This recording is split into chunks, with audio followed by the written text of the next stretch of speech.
আসসালামু আলাইকুম। সবাই কেমন আছেন? আশা করি অনেক ভালো আছেন। তো ঘুরতে ঘুরতে চলে আসলাম আমাদের ভিয়ে মাঠের দিকে আসতাম। তো গতকাল আমাদের কি বলবো, নওগাঁ জেলাতে বৃষ্টি হয়েছে, হালকা একটু বৃষ্টি, অনেক দিন থেকে বৃষ্টি হয়নি। তো সেক্ষেত্রে মাঠে আসলাম ধান দেখতে, দেখতেছি ধান কি বলবো সব শুয়ে গেছে।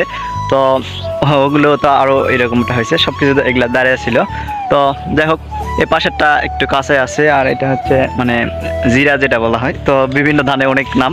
তো যদিও আমরা কি বলবো কৃষি সম্পন্ন দেশ, সেক্ষেত্রে আমাদের কৃষি আমাদের হচ্ছে প্রাধান্য। তো যাই হোক, আমরা আমাদের কর্মজীবনকে বা আমরা যে কৃষি সম্পন্ন দেশ, এটাকে আমরা কখনো ছোট থেকে দেখবো না। অবশ্যই এটি একটা ভালো দিক, কারণ আমরা কি বলবো, আমরা কৃষকের ছেলে পেলে ভাই, আমরা তো মাঠে ঘাটে এগুলাতেই ভিডিও বিশেষ করে ক্রিয়েট করে বেশি থাকি। তো যাই হোক, আমরা কৃষকের ছেলে, এটা গর্ব করে বলতে পারি। কিন্তু কি বলবো, আমরা যে পাশে আছি এটা আলহামদুলিল্লাহ অনেক সুন্দর আছি।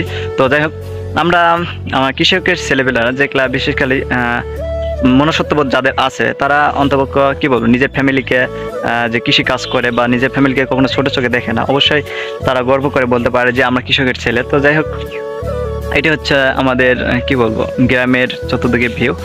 আর কি বলবো, এখন অলরেডি ধান কাটা শুরু হয়ে গেছে এদিকে। তো সবাই ভিডিওটি যদি ভালো লাগে তো অবশ্যই একটু লাইক দিবেন, এবং কি বলবো আমাদের আমার চ্যানেলটি অবশ্যই একটু সবাই সাপোর্ট করবেন, এবং আপনাদের যেন সুন্দর সুন্দর ভিডিও যেন দিতে পারি।